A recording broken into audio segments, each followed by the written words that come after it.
યુનિવર્સિટીના commerce and management વિભાગના faculty doctor Kanishk Shah, doctor Rupal Desai, doctor Sheetal Bati, doctor Vijay Vyas દ્વારા વિદ્યાર્થીઓને અલગ અલગ રીતે અર્થશાસ્ત્ર તેમજ મેનેજમેન્ટના પાઠો ભણાવવામાં આવતા હોય છે, ત્યારે આજે તાજેતરમાં રજૂ કરવામાં આવેલ સેન્ટ્રલ બજેટ આધારિત એક પ્રવૃત્તિ કરવામાં આવી હતી, જેમાં સેન્ટ્રલ બજેટનું વિશ્લેષણ વિદ્યાર્થીઓ દ્વારા કરવામાં આવ્યું હતું, જેમાં બજેટમાં રજૂ કરવામાં આવેલ 9 જુદા જુદા મુદ્દાઓ પર વિદ્યાર્થીઓના 9 જેટલા ગ્રુપ બનાવીને ચર્ચા વિચારણા કરવામાં આવી હતી, તેમજ પાર્લામેન્ટની જેમ જ નાણામંત્રી, સ્પીકર તેમજ અન્ય મિનિસ્ટરો જેવા રોલ વિદ્યાર્થીઓ દ્વારા ભજવવામાં આવ્યા હતા.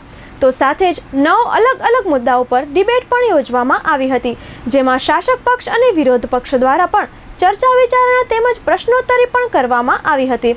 આ પ્રવૃત્તિ દરમિયાન વિદ્યાર્થીઓએ દેશના વિવિધ મુદ્દાઓ પર ચર્ચા કરી હતી. તો સાથે જ ડિપાર્ટમેન્ટ ઓફ કોમર્સ એન્ડ મેનેજમેન્ટના ડીન પ્રોફેસર હિરાણીનું પણ માર્ગદર્શન મળ્યું હતું. Department of commerce and management Kutch university હંમેશાથી સ્ટુડન્ટ્સને પ્રેક્ટિકલ એક્સપોઝર આપવાના મતનું રહ્યું છે, જેથી કરીને એ લોકોની એમ્પ્લોયેબિલિટી વધે, અને એ જ ઓબ્જેક્ટિવથી રિસેન્ટલી જે યુનિયન બજેટ આવ્યું છે, તો એક મેક્રો ઇકોનોમિક એ લોકોને અન્ડરસ્ટેન્ડિંગ આવે, બિઝનેસ અન્ડરસ્ટેન્ડિંગ આવે, એના માટે એક લોકસભાના સત્રનું આયોજન કર્યું છે, જેનામાં બજેટનું આખું એનાલિસિસ કરવામાં આવ્યું છે. તો સ્ટુડન્ટ્સ દ્વારા જ સ્પીકર્સના રોલ, ફિનાન્સ મિનિસ્ટર્સના રોલ, અલગ અલગ મિનિસ્ટ્રીઝ, રૂલિંગ, ઓપોઝિશન, એ એક આખું અમે મોક પાર્લિમેન્ટ જ ક્રિએટ કર્યું છે, અને એના પહેલાં સ્ટુડન્ટ્સને આખા બજેટનું એનાલાઇસિસ કરવાનું છે.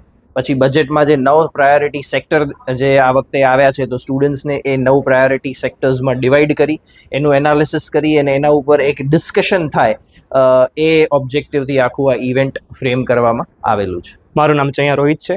હું MBA રેગ્યુલર સેમેસ્ટર 3માં છું. હું પોતે આજે મેન્યુફેક્ચરિંગ અને સર્વિસ સેક્ટરમાં હતો.